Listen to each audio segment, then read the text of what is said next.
Argentino. Okay, this is the last session of the day. We have 3 presentations. Recently in Southeast Europe we finished a few projects, and some new are coming now, so Sirin, Sifire, Sigrid, etc. In this session we are presenting the results of interest to the conference. We have 3 speakers. First one is Professor Zoran Jovanovic, Director of the NREN of Serbia. Mr. Jovanovic, please.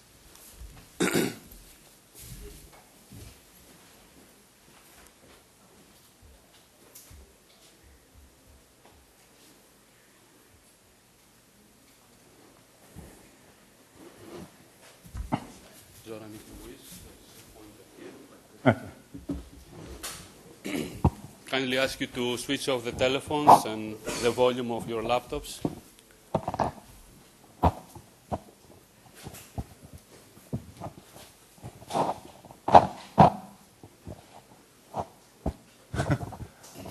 Okay, I have problems with this, but I hope that you hear what I'm trying to tell you.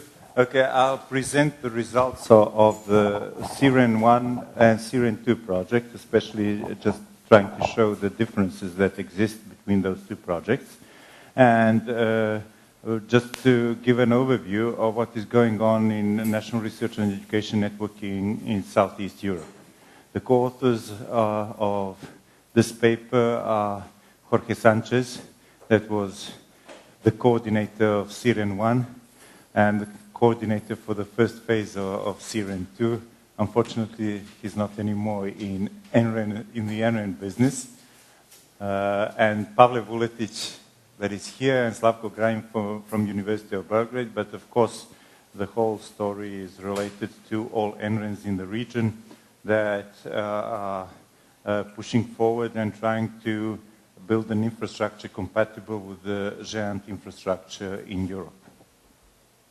So, at the beginning, before the Siren projects, the Southeast European area was almost completely out of the GÉANT network, and there were some symbolic links. The largest one was the Bulgarian link with 6 megabits per second. Countries like Serbia had overcrowded links of 2 megabits, but overall it was about 10 megabits. The idea of the Siren projects was to ease the digital divide, to bring to each country at least some connectivity to GÉANT, to just start the battle for easing the digital divide. All of the Southeast European countries that didn't have networks or had low capacity networks were beneficiary countries, and the basic idea was to connect the main nodes in those networks. And that is what we finally achieved in the Siren 1 project. The project was funded by European Commission. It started in January 2004. It lasted 1 year, and there was what we call blackout period, and during that period there was co-funding of 50% from the GÉANT project for just to achieve the sustainability, but even that was not enough in some cases because the local funding from some of the Southeast European countries was almost not possible, and there were some breakages of connectivity to some of the countries. And the crucial issue is that especially in West Balkan countries, the GDP is very low. What we finally got in the Siren network was that we got a sustainable network in some of the countries. In the case of Bosnia, it was probably the largest problem, and partially in the case of Albania. With the Siren 2 project, we want to improve those networks, and the basic idea is to make a network that is quite near to Giant when you think about the available services, and at the same time to achieve sustainability of the Southeast European Research and Education Network. Of course, that is quite a large task because we still have problems with telecom operators that are sometimes looking at NRENs in the region as enemies, because monopolies are officially removed, but they still exist in hidden forms. The idea is also to integrate all the NRENs and universities in the area and research institutions in main European projects or follow-ups of main European projects in the Southeast European area. And some of those projects are not, CGRID is, CEREN is not the only project. We have CGRID projects, we have projects related to achieving fiber infrastructure in Southeast Europe, so that we can once at the end have Southeast Europe also in the fiber cloud. The other part of the story in CEREN 2 is also establishing a lot of new services, for example, dynamic bandwidth requirements and such new things, and making it more a production network than the CEREN 1 was. When you look at these capacities that existed in the CEREN 1 network, that were quite low capacities, in some cases only E1 connections, 2 megabits per second. The only capacities that were really larger than that were the capacities of the Bulgarian NREN and the Serbian NREN, and those were 34 megabit connections. Bulgaria, in the meantime, moved to Giant and became a partner in the Giant 2 project. The logical topology of the CEREN 1 network was a full mesh of BGP peerings. Otoglobe made the MPLS network for that, and we had a backup connection towards ROEDUNET. Not only that, even in that first CEREN project that was related to establishing the network, we established also IPv6 connections that were working typically only to the border routers of NRENs. What was quite interesting is that we, despite the quite poor telecommunications infrastructure in the region, we at the end got quite good SLA reports. Here, as you see, we had 100% availability of all links in the last 6 months. We had very good cooperation of all partners in the project, and we had a virtual NOC that was developed by GRNet, and that is how we managed the whole network. That was the operation center, and we implemented various tools for doing that whole management, including locally developed monitoring tools.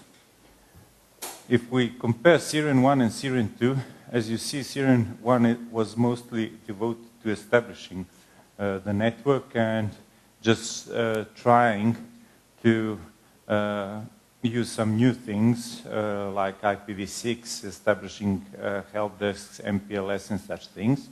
But CEREN 2 will not only be a network, or I can say is a new network that has much higher capacities, but the idea is to establish a lot of other a number of other services, including the trouble ticket system, quality of service as routine things, then multicasts, response teams, passive monitoring tools, all the things that are needed to prevent attacks on the network, including distributed denial of service attacks.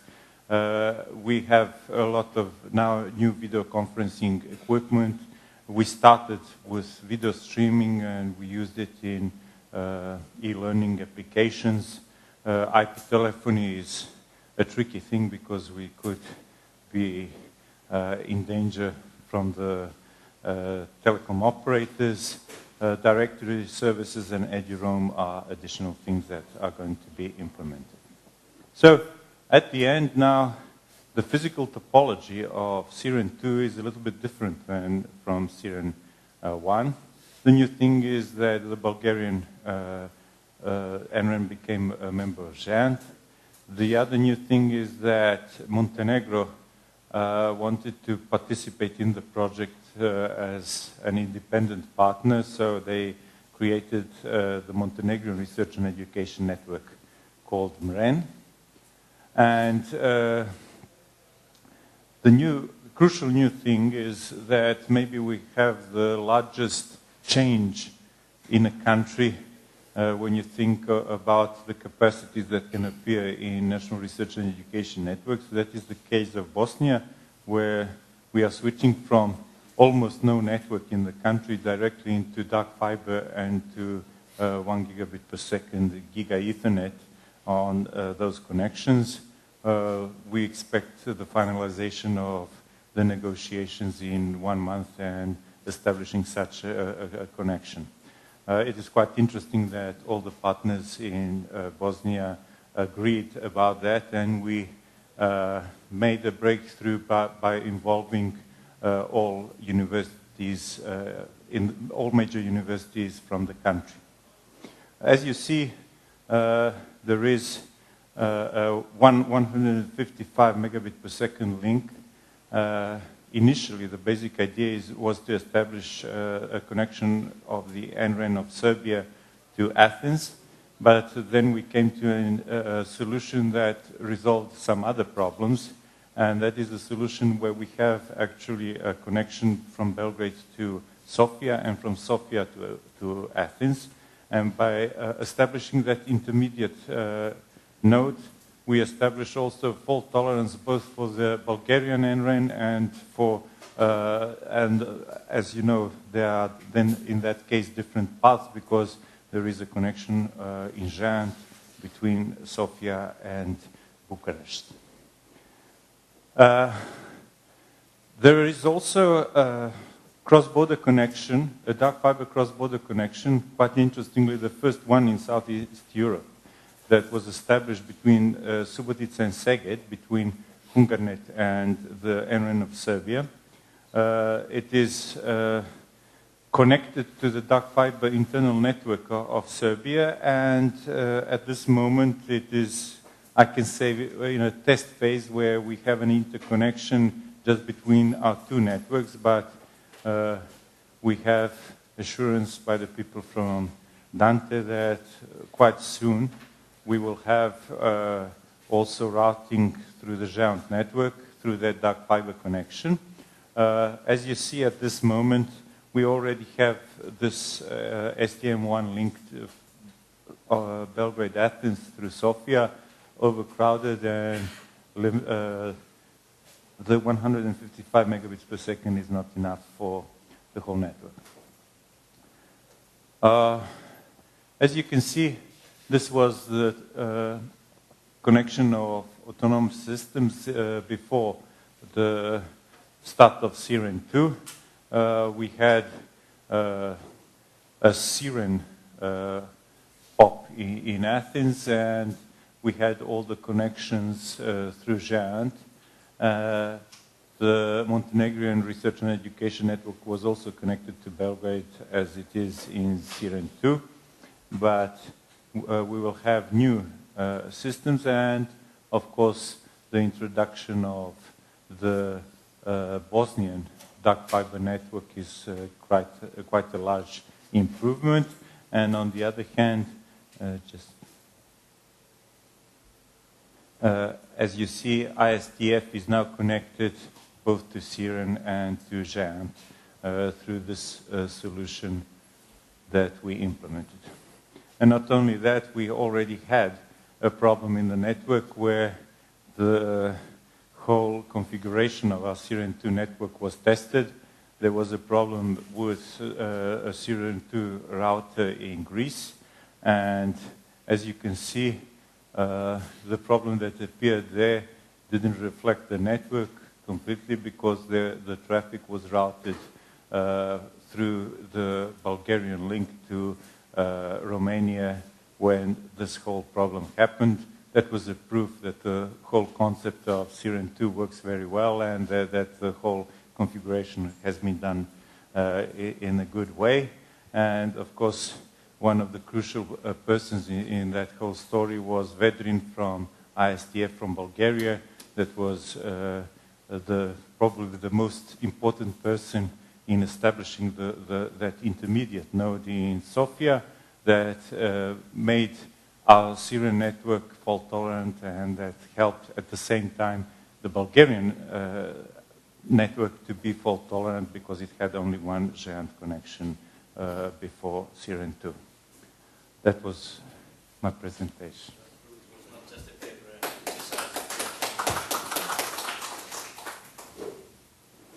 Any questions or comments? Please, Peter. Did you have any problems in getting the dark fibers in these areas? Did you need to have European Commission help? Did they help? Or what happened? Needless to say, I have a strong vested interest in your problems in that area. The story was quite unusual, you know. It is a too long story to explain it from the beginning, at least for Serbia, because I was deeply involved in that part. But finally, what I can say is at the end that it was a combination of some donations from Europe, and those donations helped us to convince our politicians, and at the end we came to the Prime Minister, you know. And the Prime Minister was the person that told the telecom operator, that was a monopolistic operator, to give dark fiber to the National Research and Education Network. As you see, we needed quite a high level of influence, you know. That was our unfortunately murdered Prime Minister Djindjic. He was killed in 2003. And that's how we got it. It is quite interesting also that in a part of Bosnia, I know that, again, the whole thing was done, although there is a monopoly in telecommunications, also with the help of politicians that found out how important the National Research and Education networks are for the country. Otherwise, I can say in both cases, nobody else got dark fiber. And the crucial point for getting dark fiber was the non-commercial nature of the NREN. It is quite interesting that when we were trying to get the dark fiber on the Hungarian side of the cross-border connection, there was only one operator that offered it. It was Pantel, and that's how we made a contract for the Subotica-Szeged connection. So that's the story so far. In all other places we couldn't get dark fiber. Of course, there is dark fiber in Greece, but when I speak about beneficiary countries, then that's the case. Can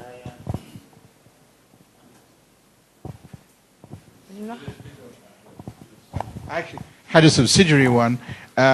You talk about the support from the political level. Mm-hmm. Is there also a major support at the political level for the NRENs themselves? Because in my areas, the government doesn't quite support the NRENs even yet, making it much more difficult. You know, in our case, we had, I can say, in the two subsequent governments, very modern people.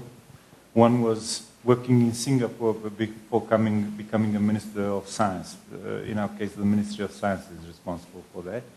And the new one is less than 35 years old, you know. So maybe that's the answer. And they believe that the network is crucial.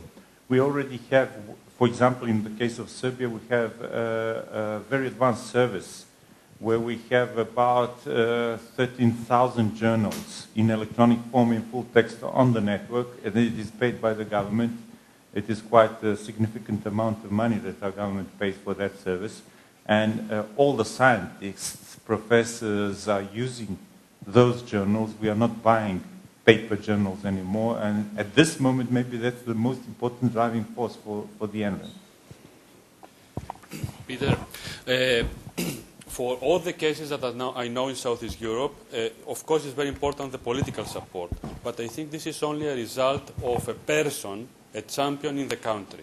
So Zoran is the champion in Serbia, and now he's becoming also the champion in the region, and this is the reason that he has dark fiber in the country. If you don't have a champion, I don't think that all the others can come to that. Yes, apart from congratulating you and all of us, we are becoming a self-congratulatory society. At any rate, what I wanted to say on Peter's comment is that there are state monopolies that are leftovers in some of those countries in southeastern Europe, or state-controlled monopolies, and there are quasi-privatized monopolies in many countries of the Europe of 15 or Europe of 25. And it is my experience that it is easier to get dark fiber or whatever solutions like that from state-controlled monopolies rather than from private monopolies. A private monopoly comes back to you quasi-private and quasi-monopoly, but they're really monopolies. So they come back to you and say, well, look, we have to answer to our shareholders. And all they do is that, in most cases, they are about to give you maximum gigabit lead service, things like that. But very, very, very seldom they would give you gladly their facilities, their unlit facilities. State monopolies, on the other hand, they are easier to handle if you do have the appropriate champions and the right political connections and all that stuff. So it is definitely going that way. Wherever you have a private monopoly, then the only interest is profit, And then danger of an NREN becoming a competitor to the telecom operator is something that makes the telco operators very afraid, and they just don't want to give anything special to anybody, even to the NRENs. In the case of the government, with a state-owned monopoly, the government finds out that it is crucial for the future information society to have a good NREN. And then the government, if you convince them, then they can convince the operator because they own it as a government-owned monopoly, and then they give you a special offer, something that is good for NRENs. Just a comment to this issue, as you have mentioned that at the Hungarian side of this dark fiber connection, which interconnects Amrei and Hunganet right now, you had only one reasonable offer from Pantel, because there were not others, and that is because there is infrastructure. For example, the Hungarian telecommunication company has also dark fiber infrastructure in that area, in that region, but they are 100% owned by Deutsche Telekom right now, and the policy of Deutsche Telekom in this region is not to give dark fiber, not to sell dark fiber, which is you cannot overcome that, but it supports what you said. Right. So I believe that it's easier to get dark fiber if you have a state monopoly, yes, or a competitive market of more than 3 operators. Yes. In the other situation, it seems that it's very difficult. Valentino. I would like just to make one little comment, and hopefully not to preempt what the next presentation is going to tell us, but I would like to mention the C-Fire project as a not an alternative approach, but I mean in the region I think we could try to distinguish between 3 different sort of situations, countries where there is a little bit of competition, and there what we have done in the C5 project, raising awareness, informing people, getting in contact with the operators has helped a lot in some countries to get closer to obtaining fibers. They don't have fibers yet, but it looks like they are on the right way. countries like Serbia, Montenegro, Serbia, let's say the Serbian NRN and the Bosnia, where the political support, because of the monopoly situation, has been extremely helpful, and without that, nothing would happen. And also a country like Albania, let me mention that, where there is still a monopoly situation and a telecom operator which is in a, well, rather uncertain situation as far as I understand, and where the political support is totally missing. And in fact, in that particular case, we see that the situation is quite different. And of course, there are also some other little differences, but I think these are kind of the three categories that we have identified thanks to this project.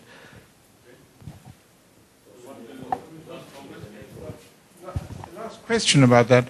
One of the problems which we run into is that because of the lack of government support for the NRENs themselves, they are driven to try to become a little bit more like the ISPs and the operators themselves. That doesn't ease the problem of their relations to the operators.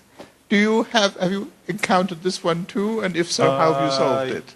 That is definitely a problem, and you know, we are solving that problem in a different way.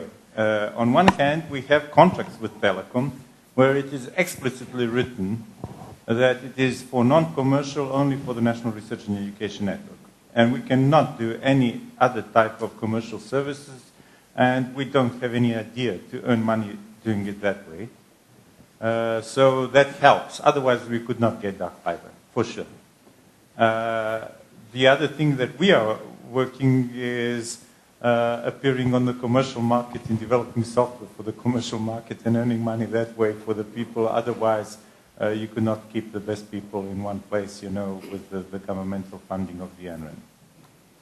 Okay. Zoran, one last question. Yes? So in your second slide, you presented the vision that you had and the region had in '99. Yes. What is the vision now, from now on, especially now in the case that the countries are now in 2007 will join the European Union, and countries started now the procedures also in the Western Balkans. What is the vision of the region overall and also for the NREN of Serbia?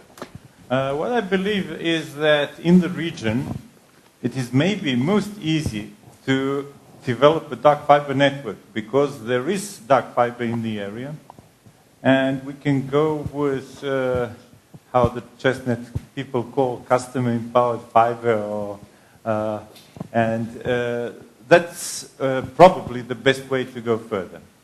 One of the missing parts is probably a dark fiber connection through Serbia, probably Bulgaria to Greece, so that we can make optical backbone and probably immediately move the whole area into the fiber cloud of GEM. I believe that that's the future, and the real missing part is funding for something like that, because at this moment, as you know, the countries in Southeast Europe are quite poor because of wars, because of many historical things, you know. I wouldn't like to discuss all of them. That's surely not the place here to discuss all of that. But that's the vision at this moment, and all these projects are helping us, on the other hand, to develop services early enough that once when such a network appears, we will have all the services ready and people ready for running such a network. Okay. So, Zoran, thank you very much. Thank you.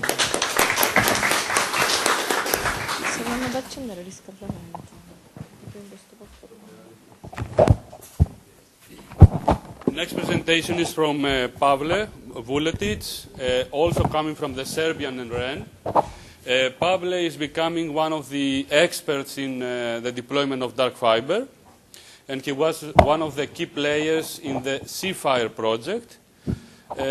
So the Pavle will, on the desktop, on the top. Pavle will present us the main results of C-Fire, focusing on the lessons learned on how to deploy a dark fiber network. What is needed to build a dark fiber network. Thank you, Jorge, for the introduction. Valentina already mentioned C-Fire project, and in this presentation I will try to tell you and to give you a brief overview of the project and to tell you about some results of the project which are not only Southeast European oriented, and about some universal results of the project which may be interesting for all the NRNs in Europe and maybe wider. So, okay. I had a problem with the headset. Okay, so what is actually needed to build a dark fiber network? First of all, it is important to have the possibility to get dark fiber, and a bit of discussion about that was before this presentation. Then you need enough knowledge about new technologies, about optical technologies and transmission technologies that use dark fiber. Then you should usually analyze existing solutions in other NRNs. Then you should make dark fiber market analysis and market analysis about transmission equipment. Then analysis of different models of dark fiber deployment. For example, should you lease or should you build your dark fiber network? And that is something that was that we had some thoughts about that in previous years in our network. Then you will have to design the network, to plan the deployment, to make tenders, to make contracts, to make acceptance of dark fiber, and after that to monitor everything and to see what is needed in the network for the efficient functioning of the network based on dark fiber. So there are many things. Of course, there are many more things which are not listed. These are maybe the main. And the aim of C-Fire project was to give answers or to give some pointers or to just to mention some problems in order to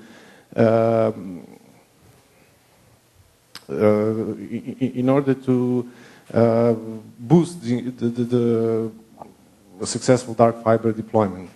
And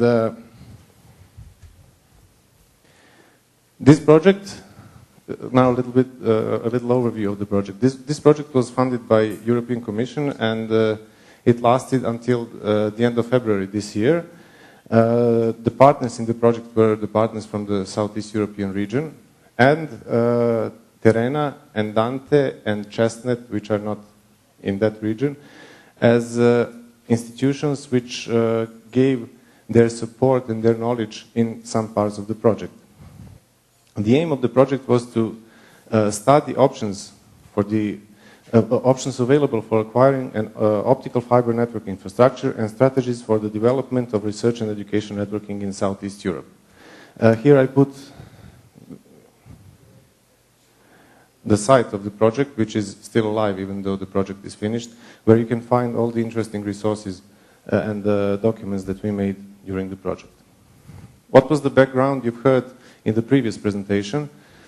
One of the problems that existed in the Southeast European region with some NRNs was the problem with the sustainability of the networks. After the funding from the European Commission in the CRN stopped at one point, some of the network connections were closed because NRNs couldn't find money to finance those connections further. So, some other studies like Serenate, they recommended acquisition of dark fiber as a way to find as a solution, as a low-cost solution for high-capacity network. So this was behind, and these are some reasons why C-Fire project was created. And also there is one reason which is important for some networks in the region, especially for Bosnia and Albania. They're actually building their networks from scratch. And if you're building your network from scratch, it is wiser to jump immediately into the latest technological wave than to use some technologies which are past now in developed countries.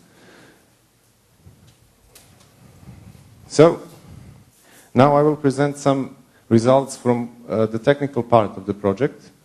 And these are the guidelines for the deployment of customer-empowered fiber infrastructure. This is a term that Professor Jovanovic mentioned, which was created in Chestnut. Those guidelines are not created as a way to give you how you should build your network, but they are created as a set of solutions, a set of best practices, a set of examples from other networks where each NRN which is interested in the deployment of dark fiber can find the appropriate solution for its own network. What was the motivation for this part of the study? The motivation was that basically that the use of dark fiber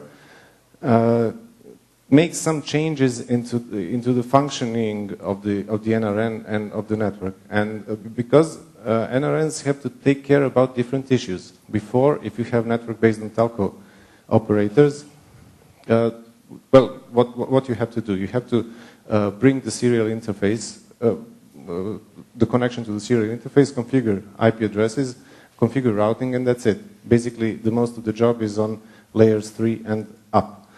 With dark fiber, you have issues on layer 1 and on layer 2. Some new layer 2 technologies are appearing in the networks which are based on dark fiber. I mean, not new in a sense that they are completely new, but new in a sense that they now appear in wide area networks, and previously they were in local area networks. I mean, mainly on Ethernet networks in that case. Also, some technical solutions in topologies and the establishment of the network are different in the networks which are based on dark fiber. Also, there are some new applications which are emerging. So we wanted to find answers on some questions, which are, which equipment do we need for lighting dark fiber? And when we asked that, we didn't mean only on the transmission equipment. Basically, most of the presentations which deal with dark fiber, they talk about different transmission technologies, different cases and solutions in the transmission technologies. We wanted to see what do we need else apart from the transmission equipment. What do we need for monitoring? What kind of equipment? What do we need for the measurement, for cleaning connectors? What are the NRNs which have dark fiber using in those cases? Also, we wanted to see which changes will the switch from the telco-based network to the dark fiber-based network make in the organization of the network. How many specialists do we need? Do we need any special courses, etc., etc.? So, one part of the technical study was made through a questionnaire which we sent almost a year ago to networks which we saw at that moment as networks which went further in the deployment of dark fiber. Networks of Czech Republic, Poland, Switzerland, Holland, Slovenia, and Slovakia. And what we've seen from the answers that we got from the questionnaire is that there is no one-size-fits-all solution. Each network has something which is specific for that network. Because all the networks are different by the type of the institutions they are connected, by the model of financing, by the annual budget, and other parameters. So now I will present you some results of that questionnaire. First question that we wanted to ask is, should we own, the question in which we were interested is, should we own or should we lease dark fiber? And we asked them, do you own or do you lease dark fiber? And you can see here the answers. Basically, we can divide all the networks into groups, and in one group, the unique NRN is Pioneer, which is the owner of the majority of their backbone dark fiber. All other networks are leasing more or less dark fiber. Some of them are planning to lease, and some of them are not are planning to plant, if they have the opportunity, new dark fiber lands, and some other are don't have such plans. So after that question, we wanted to know, and it is especially interesting in the case of the network which has its own infrastructure, is how do you maintain such a network? Do you maintain it alone? If you have your own dark fiber, maybe you are maintaining it or not. And the answer is in all cases that the maintenance of the dark fiber network is outsourced either to the owner of dark fiber, which in the case of Pioneer is not the case, or to a special maintenance company. Second question was about fiber types, about multiplexing, about amplification. Is it used in the network or not? And from this table you can see that at the moment majority of the cables which are used in European NRNs, and I must remind you that is the time 1 year ago, May 2005, the vast majority is still the old G652 type of cables. About multiplexing, networks are using both types of multiplexing, DWDM, CWDM, depending on the amount of traffic they need in their network. About amplification, of course it depends on the size of the country, on the distance between POPs, and on the research projects which some NRNs have. For example, Chestnut, which is known for their amplifiers, they're having experiments with very different kinds of amplifiers. Then, another question was about layer 2 technologies, which are used in backbones of the networks. And from this table, it is obvious that Ethernet technologies are emerging as technologies which are used on the backbones of the network. And some technologies like Ethernet over MPLS, which are not yet in full production from the data which I received in that questionnaire. Of course, using new layer 2 technologies leads to some new problems, because it is not the same thing to have point-to-point connections and to have Ethernet connections. And especially in case if you have many Ethernet switches connected, cascaded, then you might have problems with the spanning tree. You have to think about carefully. You have to think carefully about that. Another set of questions was about the measurement equipment which is used in those NRNs. And from the table you can see that the majority of networks have at least OTDR. Well, it is a question whether you need such equipment. And for example, Surfnet, which is outsourcing complete maintenance of their network, does not have any measurement equipment. They simply call the maintenance company and they do everything for them.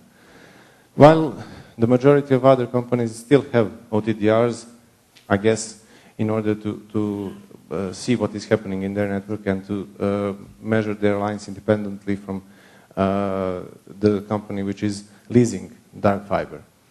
Of course, Chestnut, which has a strong research component in their work, has different kinds of measurement equipment.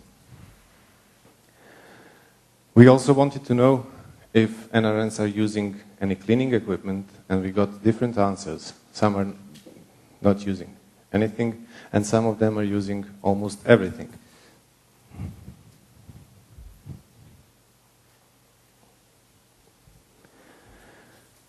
This question was especially interesting, I think, because we wanted to see the switch from the SDH-based network or from leased line-based network to the dark fiber network.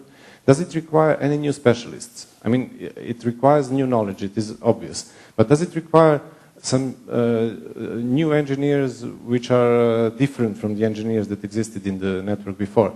And the answers were very different, but they were interesting.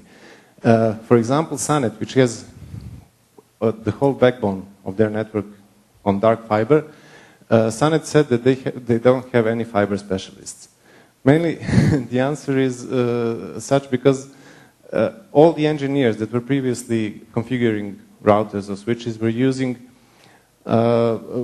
just learning new technologies, and now they became fiber specialists. So they answered they don't have any special fiber specialists, but they know enough in order to run such a network. And all NRNs responded that those guys, which are responsible for the dark fiber network, have other duties, meaning are configuring routers, configuring layer 2, layer 3 configurations, and that there are no special courses which they attended. So they learned from the resources which are available, and I believe one of the resources which may be interesting is this project, which has some deliverables with a lot of data, which is interesting for the network which wants to transfer to the dark fiber model.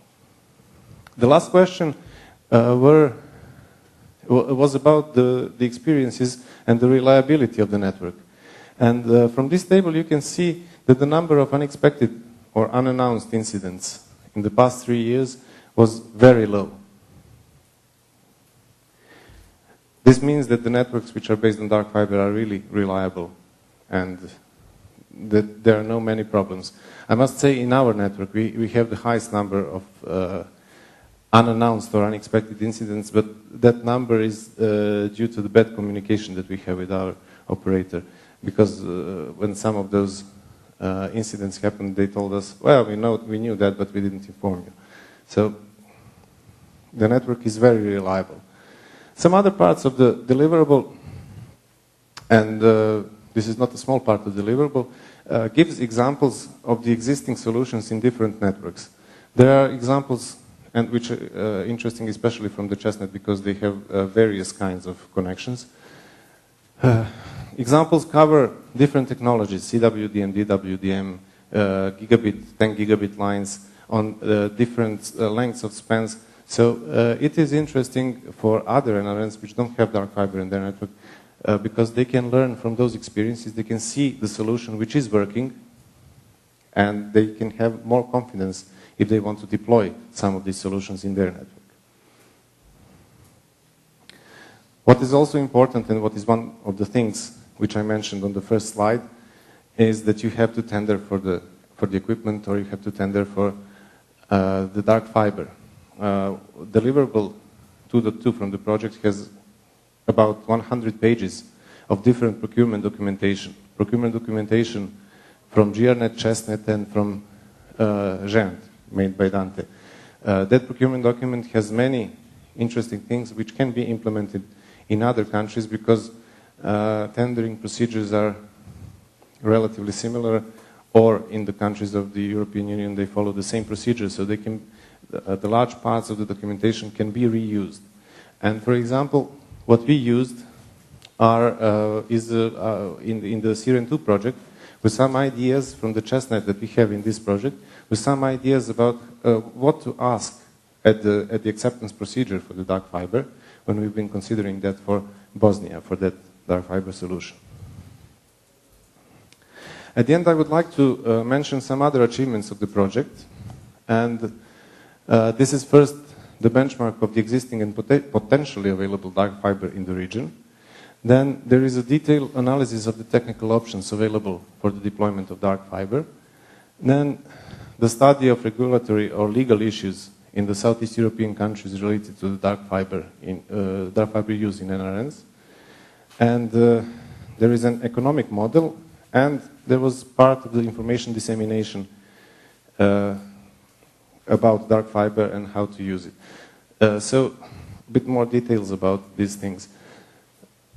First work package has two deliverables which contain dark fiber footprint database, which is, I guess, the most interesting thing for the Southeast European countries, but it gives a good example of the methodology that can be used in other regions in which someone wants to build a dark fiber-based network. It has the full methodology containing finding all the POPs, finding all available dark fibers, all the companies which have or might have dark fiber, for example, power companies, gas companies, etc. Then there is a deliverable which gives a status of all the Southeast European NRNs. And it would be maybe unfair to say that this is the main thing, the main result of that first work package, because there is a huge job behind that. But in this picture you can see a potential one potential topology of the network in the Southeast European based on dark fiber. And you can see here potential cross-border connections, potential POPs, lines, some existing lines in networks which have already dark fiber. There is analysis where you have competition or you don't have competition. So many details can be found in that part of the project. Of course, for other readers which are not from the Southeast European region, it can be interesting to see the methodology that was used for acquiring all those data. Second work package was about transmission technologies, and one part of it was what I described in the first part of the presentation. The other part is, I like to call it Dark Fiber Cookbook, Deliverable 2.1, a document which gives an overview of all the present technologies for using dark fiber transmission technologies. And I think this is an excellent document, introductory document, for someone who wants to get to know dark fiber technologies. And then we had regulatory study and a legal study of all the NRNs and countries in the region, which also show what should be studied in cases of some countries in order to see if there are any obstacles to acquire and to get dark fibers. And an economical model of the dark fiber network was created in order to give the NRNs a tool which can enable them to estimate the costs of the establishment of the dark fiber network, the costs of the equipment, the costs of the maintenance, the costs of the dark fiber, of the lease, and this tool and the explanation of that economic model can be found on the CFIRE website. Some conclusions from the CFIRE project. As I said, this is an example of the methodology that is needed in the preparation of the transition to the dark fiber network or the methodology needed into building a new network which is based on dark fiber. One of the conclusions is that there is no one-size-fits-all solution. So each network, considering the transition to the dark fiber, should see the examples of other networks and to see the situation in which it is and to find the best solution which would enable that NRN to build a network. Also, from our experience, it is important to learn from other experiences. And last but not least, I would mention that it is important, if some country is considering building the network from scratch, to try to jump into the latest technological way, which is in this case dark fiber, and to use dark fiber for the backbone, at least, of its network. So that will be a presentation. Thank you. If there are any questions, please. Probably excellent result for a one-year project. Any questions or comments? Probably any striking result that was observed you didn't expect from all this study with regard to the deployment of dark fiber networks? I don't think so. I mean, it is difficult to say that you can have something unexpected because each country is different in some way, and everywhere we found something different. So now finding something different from other countries is not so unexpected in that sense. So you are saying that there is a methodology, but there is no silver bullet. No. Each country has to be. You need to study everything. Yes, and to find the appropriate solution for it all. Please.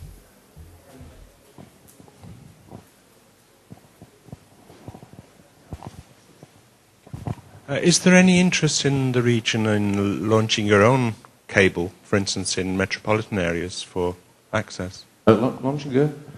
In the cities, sometimes it's necessary to to build out fiber networks in order to get to the points you wish to reach. Are you doing that kind of thing in the region, or were you not interested in? Yes. One example is, former Yugoslav Republic of Macedonia. They built their own MAN network in Skopje, in their main city, in their capital. We, in our network, have parts of the infrastructure which is owned by the university, which uses channels from the telecom operator. But it is a question of the strategy, because we've been considering some 5 years ago building completely new backbone, intercity, intracity, everything. After that, we, as Professor Jovanovic explained, we got dark fiber, so we dropped those those plans. So it depends on the situation in the country. There are examples that there exists owned infrastructure, fiber infrastructure, and other examples. Okay. So, Pavel, I understand that all the results are publicly available at the website. Yes, and I would like to encourage you to all try to see what is there and to read those documents, because I think there are some really interesting documents, especially those technical documents for the introduction into dark fiber technologies. Okay. So, thank you very much. We have more than 100 participants following by broadcasting this session from Southeast Europe. So, hello to everyone. Next presenter is Emmanuel Atanasov. He's coming from Bulgaria, from the Central Laboratory for Parallel Processing. Emmanuel is one of the very well-known researchers in the region, and he will present us the third project and the main results coming from C-Grid.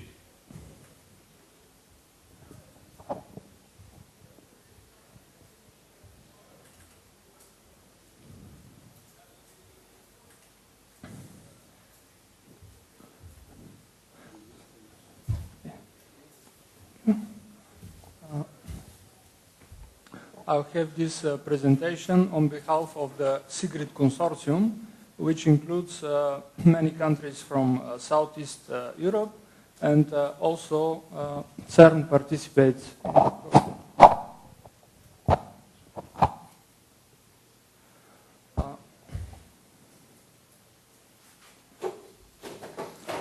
Here is an outline of my talk. I'll speak about the objectives of the c2a project, about the C regional challenges, first that are mostly political kind of challenges, then about the technical challenges, and then I will go to interoperability issues, and then about high energy physics and biomet applications in c2a, official c2a applications, and also other c2a applications, and then I'll have a conclusion.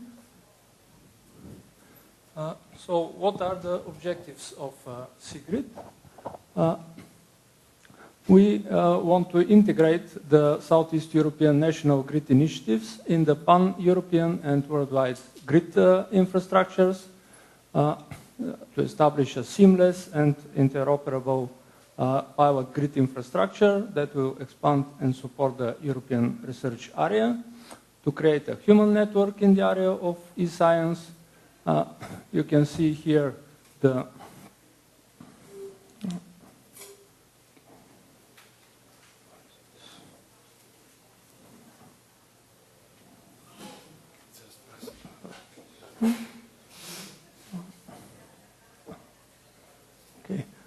you can see on this scheme, on basis of the grids are the networks. In Europe, we have the GIANT network and the CERN network projects, and also some other. On top of them, we built grids. We interoperate with the EG grid, and we have now many other regional grid projects, and this forms the pan-European research area. You can see here again communication network, grids, and on top of grids, user applications. The C-grid contractors, the C-grid is coordinated by GRNet. We have participation from CERN, which represents the larger EG project.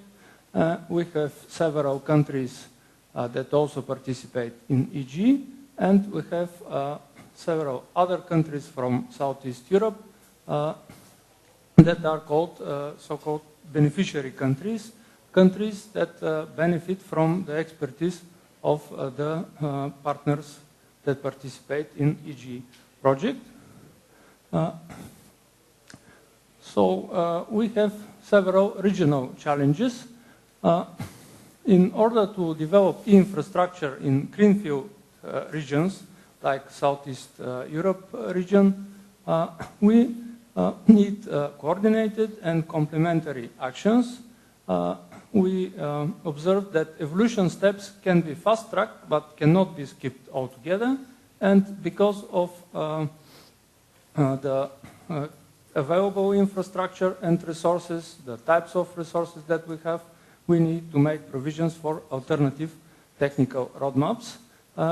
In this region, the status of national grid initiatives is different in the different countries. Some countries have their national grid initiative.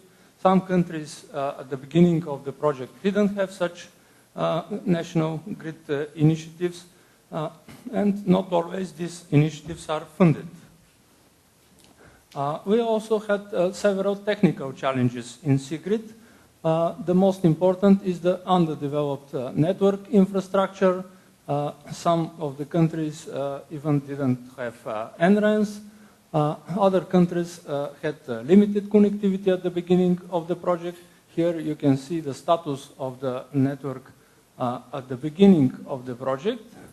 And also there is scarcity of hardware resources, because in EG project we speak of sites with 1,000 CPU or 100 CPU, and in our region to find 100 CPUs in one university is a difficult task. Also we have the lack of technical expertise, because of in some countries people are not used to using Linux, for instance, so they need to be taught even some very basic things. We had also several interoperability challenges. The goal of the C-grid project was to be interoperable with the EG project, which doesn't mean that all C-grid sites should become part of EG. The idea was that some of the C-grid grid sites will be interoperable and will participate in the EG project, and the other sites will remain in C-grid, where they can still be used by C-grid users. So we came up with this solution, which is called a Venn diagram of interoperating and overlapping grids. There are the sites in the intersection. There are the sites in EG. Here, for them, there are the EG core services, and these sites are used by EG-wide virtual organizations of users. The sites in C-grid are used by C-grid virtual organization users, and they are supported by C-grid core services. And users from C-grid can use all these sites, and only the sites in the intersection from the C-grid sites support EG-wide virtual organizations. We also had a different solution of this problem. Now, from user perspective, it was achieved by using the so-called P-grade portal developed in Staki, one of the partners from Hungary. This portal interconnects several grids, among them EG and C-grid, and solves the problem for the user. So the users logs into the portal, maybe using a Windows machine, and with a graphical user interface can submit jobs to any of the grids where this user is authorized, be it e.g. Sigrid, Hungary grid, and so on. So we come to Sigrid technical achievements. You know that during the duration of Sigrid, there was Siren 1.5, and then Siren 2 project was started. Some of the countries like Bulgaria were connected to GEANT, and so the connectivity was improved. As a result of this improved connectivity, we could build clusters in all participating countries. And you can see here a list of all the clusters at the end of the project. You can see that in some countries we have much more than one cluster per country. In Turkey we have 6 clusters. We have even several clusters in Bosnia and Herzegovina, which is quite remarkable. We have 2 clusters in Albania, so all the countries in the region now participate in the European grid activity.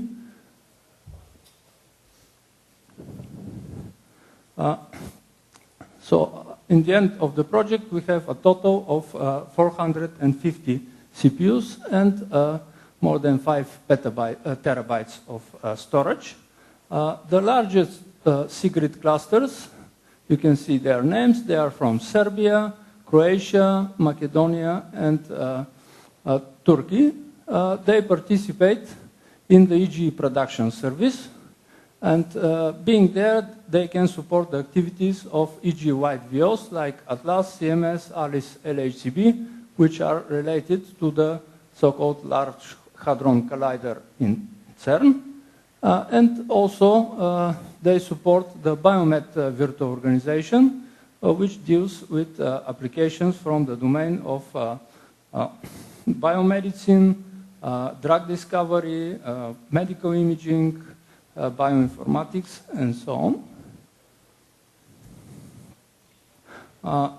These sites not only support the activities of these virtual organizations, they participate in the so-called data challenges, they participate in the high-energy physics data challenges, and also in the biomed challenges. Their activity is measured, and during the period January 2005, April 2006, the site from Serbia makes that Serbia ranks 10th in usage of the grid by CMS virtual organization. This is according to EG accounting data. For the same period, Croatia ranks 10th in usage by Biomed virtual organization, and this is taking into account that there are more than 27 countries that participate in EG, and of course the larger countries like USA, Canada, and so on, they take the first places. As we speak, at this moment, 5 Sigrid clusters support the second Biomed data challenge, which is on drug discovery, and it is searching a cure for the avian flu. And it requires quite a lot of computing resources. But we not only support EG applications, we developed our own Sigrid applications. Here you can see a picture from one of the official Sigrid applications, VIVE. VIVE stands for Volumetric Image Engine Application for visualization of medical images. It combines the power of several worker nodes, even at several sites, for performing complex rendering computations.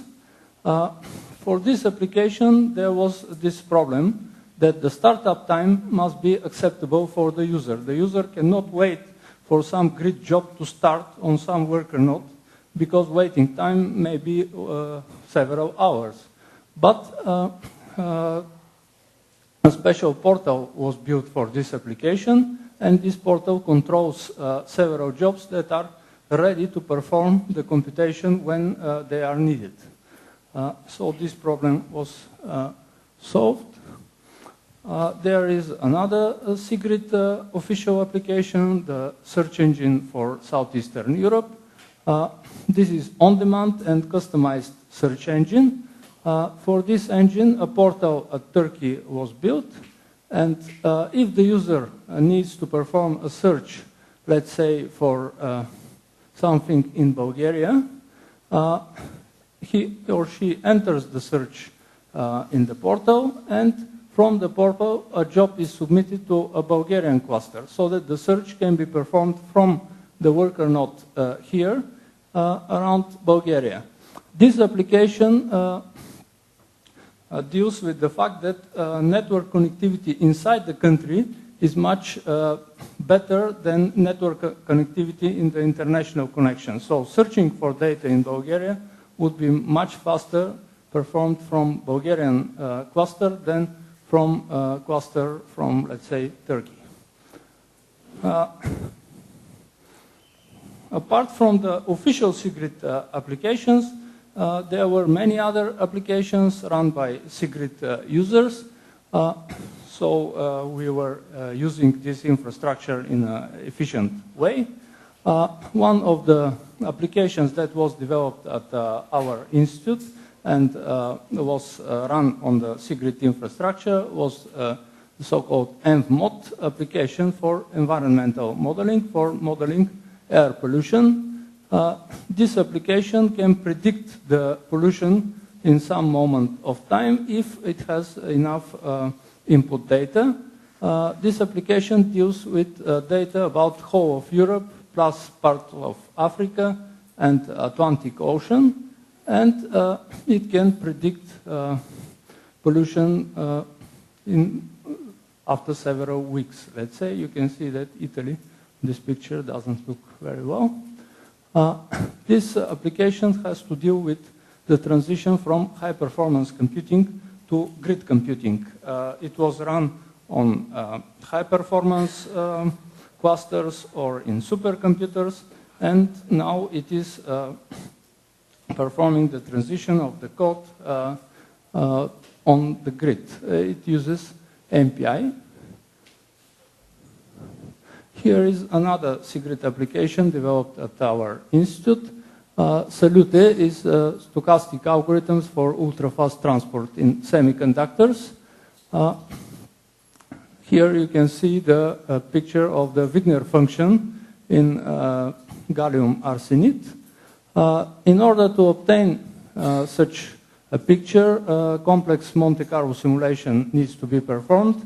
And actually, in order to obtain this picture with enough accuracy, lots of CPU time is required, and that's why we developed MPI version for using MPI and combining the power of several worker nodes at the same time for performing the computations, or single CPU version, but this version also starts hundreds of jobs and collects the output, analyzes the output, and produces such a picture.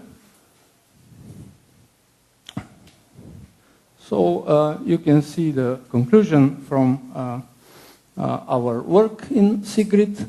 During the first phase, we, I believe, attracted a critical mass of users, applications, resources, and now we need to increase and integrate this SIGRID infrastructure and services and to improve the human network. You can see that the consortium is being increased with 2 new countries, Serbia, Montenegro, and also Moldova. And we expect that the actual usage of the grid infrastructure will be improved by developing a range of grid applications so that we can engage many user communities in our efforts. Thank you for your attention. Any questions? Emmanuel, I believe that SIGRID proved that fat pipes is not an absolute prerequisite to run the grid, and actually for less resourceful countries, it is a very good way to actually work a little bit with e-science. Yes, you could see that we have clusters in Albania, Bosnia and Herzegovina, clusters that have very little network connectivity. Of course, it is helpful to have fat pay because on some tests these clusters don't look very stable, but they are still usable.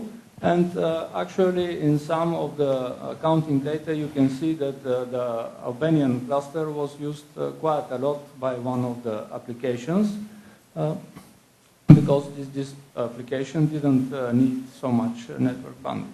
Excellent. Any questions? Okay, so Emmanuel, thank you very much. Coming to the end, I would like, probably some of you know that the next target in the region is to build a dark fiber network. So probably Trifon would like to say a few words if this will become true. We have done some proposals to the Greek government. Yes. We have submitted a couple of proposals to the Greek government to use some money from the Ministry of Foreign Affairs, an amount of up to 30 million in order to run some projects in each country, using as well a percentage of money from southeastern European countries in order to build a dark fiber network in the area. We didn't succeed last year, but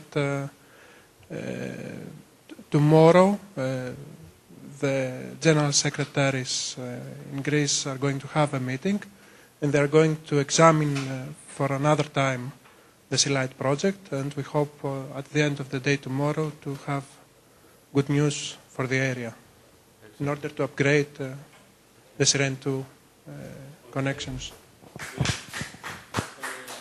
Vasilis, having you here, Vasilis, the NMPC chairman and one of the initiators of all this, would like to hear your opinion on what the results presented today and whether the direction that has been followed is the correct one, and what is your advice for the future? Well, I mean, I'm really surprised at the success of this initiative, and especially when I see that applications are running and that it really created a vehicle for cooperation in the region and also for stabilizing environments that we know that there were problem areas like the Albanian environment, like the Bosnia-Herzegovina environment, and so forth. So from that point of view, I think that it was a very good work done. What Trifon just said, it's another far-fetched, but you never know. I mean, you know, we are trying to do far-fetched things, and this is another far-fetched thing. It, in effect, members of the OECD are supposed to provide a certain amount of aid to developing areas. So Greece has to spend a certain amount of money, and that money, I guess, you know, GRNet was trying to channel it towards creating a dark fiber in the region. That will be definitely a breakthrough. I don't know how much chance it has, but like he said, it is in the agenda of the government this time. Last year it was not. This time it is in the agenda of the government, and tomorrow they're going to discuss it and see if they can proceed with it.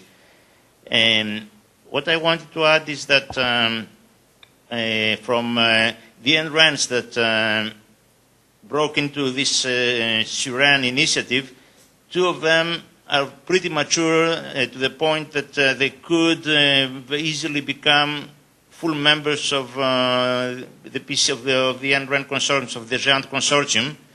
To become a full member of the GEANT consortium is a procedure that takes some time. You need every member of the consortium to agree and sign the ratification of this of the consortium agreement and so forth. There are 31 partners right now that need to sign, so it's not a thing that can be done in one day or two. What we've done so far, though, is that we invited, and they gladly accepted, Zoran Jovanovic from Ambres, and Bukovsky and Popovsky, yes, and Popovsky from Marnet. Those were the two most advanced cases in our region to be permanent observers in the NRNPC, so they do have all the rights except from voting. That will come pretty soon. But it is important that they participate in meetings, that have full access to the website, to the restricted website. They can see all documents and follow on what is going on at the pan-European level. Next thing, of course, is they should become full members, and I foresee that this could be done within a year or so, because things are developing very, very fast in those two countries. Now, about the rest of the region, like I think Zoran said at the beginning, Bulgaria is already a member of the policy of the JANT consortium. Turkey is a member of Turkey is not a member of Siren, but anyway, it's a member of Sigrid, so Turkey is a member of the consortium. Croatia is a member of the consortium, which is also in Sigrid, and I don't remember who else, but Romania definitely, but those are. So it's really, if you look at the map, there is you used to have a very nice map in which you could see in the middle of Europe a white spot that was not covered by that advanced networking, and this is narrowing down now, really with Bosnia going well and Albania doing, I guess, there is a hope from Albania as well, and probably Valentino can tell us more, because, he led a networking activity from GN2 to visit Albania and also to visit some Northern African countries. But here, he might share with us, if I may, his experience from Albania. Thank you, Vasilis, for mentioning this activity. Just a little bit of background. This is a very small part of the GN2 project that provides some support for less advanced regions in Europe. Not for all of them, but we have a small team of people working in this, and so we started last year with some talks and visit of a few experts of European NRNs to Albania and to Morocco. We continued this year with Romania and Moldova. The visit to Moldova was only 2 weeks ago. In the meantime, we've also been collecting information from the Maltese NRN and also from the Bulgarian NRN. So there are a few countries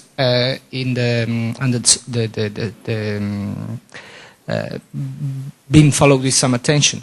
About Albania, which is the country that was mentioned by Vasilis, we had not only a visit and gathered information there, but we organized in December last year a workshop gathering together representatives of the Albanian government that had just changed since a couple of months, the representatives of the major universities and the Academy of Sciences, trying to speed up the process of establishing a dialogue at an international level to get consensus about the establishment of the NRN, because there is an official mandate given to INIMA, the Institutes for Mathematics and of the Academy of Science, but we wanted to help in getting a broader consensus in this.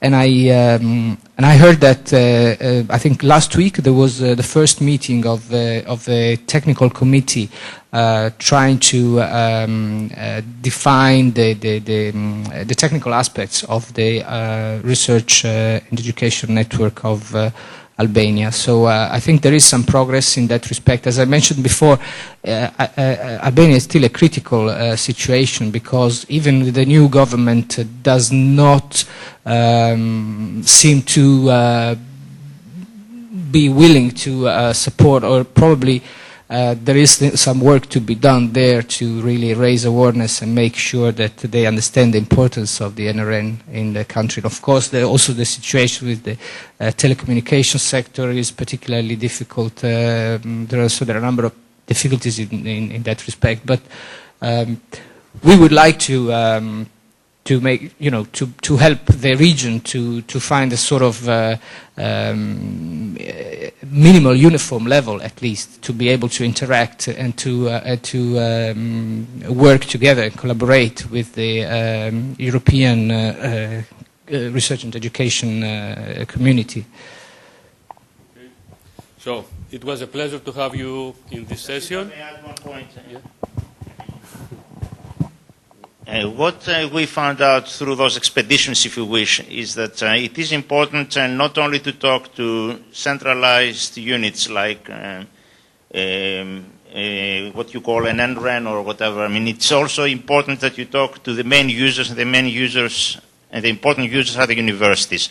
So it is important to get consensus from universities that, and get them there represented by their top-level administrators that are going to make the final decision and final recommendation to the Ministry of Education. Just talk to the ministry and just talk to the seed of an NREN in any country. It's not enough. It's better, to go to grassroots, and the grassroots are the universities. And this I found out also, it is true in some African countries, sub-Saharan African countries, and so forth. It is more important, to get the membership to push for this kind of initiative and not wait for a top-down approach only. Thank you, Vasilis. Thank you all, and thank you the contributors that are following by broadcasting. A logistic announcement. If you can please fill in your evaluation form. If you don't have it in your bag, you can collect one at the Secretariat. Thank you very much, and see you this evening at the gala dinner.